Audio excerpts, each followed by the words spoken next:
अस्सलामुअलैकुम। कैसे हैं आप सब लोग? उम्मीद करती हूँ आप सब लोग खैरियत से होंगे। मैं भी अल्लाह के फजल करम से बिल्कुल खैरियत से हूँ। चैनल पर न्यू आए हैं तो सब्सक्राइब कर लें, वीडियो पसंद आए तो लाइक कमेंट शेयर लाजमी कर दीजिएगा। तो आज हम बात कर लेते हैं रजब भट्ट की आने वाली न्यू रील पर, जो उन्होंने हमारे साथ कल रात को ही शेयर की है। इस रील को देखने के बाद तमाम रजब फैमिली बहुत ज़्यादा परेशान और उदास है कि आखिर आगे क्या होने जा रहा है, कि रजब ईमान को अब कभी वापस लाएंगे या रजब ने ईमान को हमेशा के लिए छोड़ दिया है।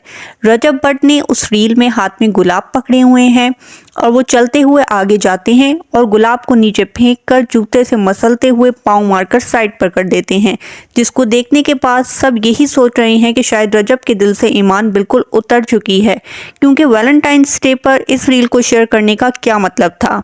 रजब भट्ट ने इन फूलों को मसलकर ईमान का दिल ही नहीं बल्कि पूरी रजब फैमिली का दिल तोड़ दिया है। ईमान जो इस उम्मीद में बैठी है कि रजब भट्ट मुझे लेने आएंगे, तो ऐसा कुछ भी नहीं होने वाला। रजब ईमान से शदीद नाराज़ और गुस्सा हैं, क्योंकि ईमान ने पिछले दिनों एक Q&A किया था जिसमें किसी ने उनसे पूछा था कि आप घर कब जाएंगी, तो ईमान ने रिप्लाई दिया कि जब लेने आएंगे। ईमान को इस सवाल का जवाब नहीं देना चाहिए था, या उनको चाहिए था कोई इस सवाल को इग्नोर कर देती, क्योंकि आज तक ना रजब, ना माजी और ना ही गज़ल ने इस हवाले से सोशल मीडिया पर कोई भी बात की है। तो ईमान को भी नहीं करना चाहिए थी। ईमान की वजह से तमाम ऑडियंस फिर से रजब के पीछे पड़ गई कि आप ईमान को कब लेने जाएंगे, आप ईमान को क्यों लेने नहीं जा रहे। और सब लोगों ने जो है रजब के ख़िलाफ़ वीडियोस बनाना शुरू कर दी, रील्स बनाना शुरू कर दी, और रजब भट्ट दोबारा से एक न्यू कंट्रोवर्सी का शिकार हो गए। उसके बाद जब कल ऑन लाइव पर बैठे तो उन्होंने ईमान को कहा कि तुम भी लाइव पर आओ, साथ मिलकर मज़े करेंगे। तो ईमान ने कहा आज मूड नहीं है, 1-2 दिन में ज़रूर आऊँगी अपने फॉलोअर्स के लिए। जब रजब भट्ट ने ये वीडियो देखी तो वो शदीद गुस्सा हुए कि मैंने मना किया है कि ये लाइव पर नहीं आएगी और ये लाइव पर आने की बातें कर रही है। रजब भट्ट ने हमेशा यही कहा है कि ईमान बहुत ज़्यादा सीधी सादी और शर्मीली सी हैं, वो लाइव पर नहीं आती, और ईमान ने लाइव पर आने की बात कर कर रजब भट्ट से टक्कर ली है कि मेरी मर्ज़ी, मैं लाइव पर आऊँगी।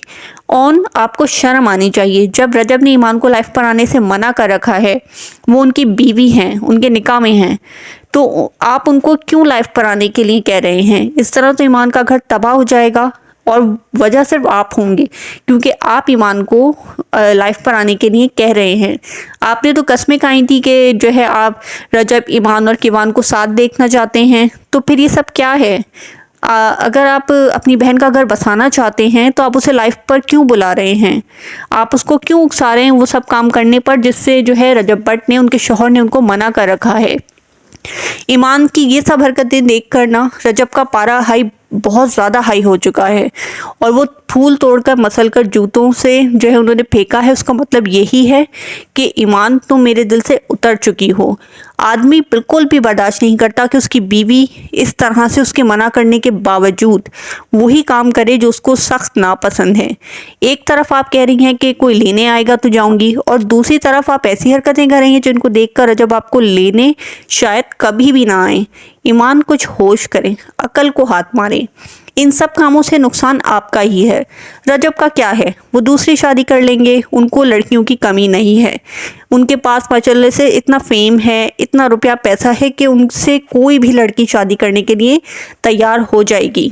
और माशाल्लाह से आप देखें रजब का जो ड्रीम हाउस है वो भी बनना शुरू हो गया है, जो कि बहुत ही हसीन होगा। रजब भट्ट ने बताया है वो 18 करोड़ में तैयार होगा।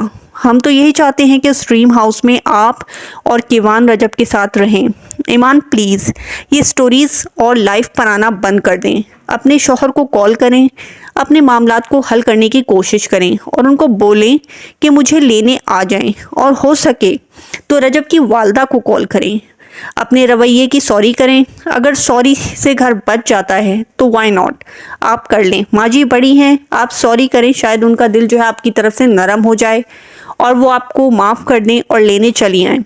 घर बचाने के लिए औरतें बहुत कुछ करती हैं, और आप भी थोड़ी सी एफर्ट करें। अगर घर बच जाए तो क्या है, माँ बाप किसी की भी सदा नहीं रहते। माँ बाप की ज़िंदगी कितनी है, जब तक हैं आप उनको इज़्ज़त दें, रजब का दिल जीत लें।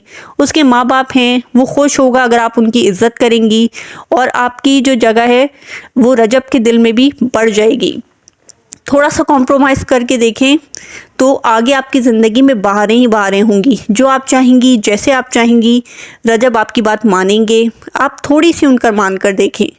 आप थोड़ी सी उनकी मानेंगी, 2 बातें आप मानेंगी तो वो 10 बातें रजब आपकी मानेंगे। रजब जो है वो दिल के बुरे नहीं हैं, उनमें लाख बुराइयां सही, लेकिन वो अपने माँ बाप की, अपनी बहन की कितनी इज्जत करते हैं और गरीब ज़रूरतमंद लोगों की किस तरह से मदद करते हैं। तो वो आपके साथ कैसे बुरा कर सकते हैं? आप लोग उनकी बीवी हैं, उनके निकाह में हैं, उनके बेटे की माँ हैं, तो वो आपके साथ भी बुरा नहीं करेंगे। आप थोड़ा सा आगे बढ़ें, 2 कदम आप आगे बढ़ें, 2 कदम वो भी आगे बढ़ेंगे। अना को ख़त्म करें और एक फ़ोन कॉल कर लें बस आप उनकी माँ जी को, आप उनसे सॉरी कर लें, तो देखिएगा माँ जी खुद जो हैं रजब से कहेंगी कि जाओ ईमान को लेकर आ जाओ, बल्कि हो सकता है वो खुद भी आपको लेने के लिए आ जाएं। अगर आपको मेरी बातें समझ में आएँ तो अमल ज़रूर कीजिएगा, क्योंकि एक ज़रा सा आपका झुकना, एक ज़रा सा सॉरी आपके घर को बचा लेगा, आपकी पूरी ज़िंदगी को ख़राब होने से बचा लेगा। तो इसमें कोई बुरी बात नहीं है। वो बड़ी हैं आपसे, आप सॉरी कर लें, अपने घर को बचाएं, अपने बच्चे के लिए, उसके फ्यूचर के लिए आप ये कुर्बानी दें। आप लोगों की क्या राय है मेरी इस तमाम बात के बारे में जो मैंने आप लोगों से की है? कमेंट बॉक्स में मुझे लाजमी बताइएगा। मुझे आप लोगों की राय का इंतज़ार रहेगा और प्लीज़ प्लीज़ मेरे चैनल को लाजमी सब्सक्राइब कर लीजिएगा, वीडियो को लाइक कीजिएगा, अपनी दुआ में याद रखिएगा। अल्लाह हाफ़िज़।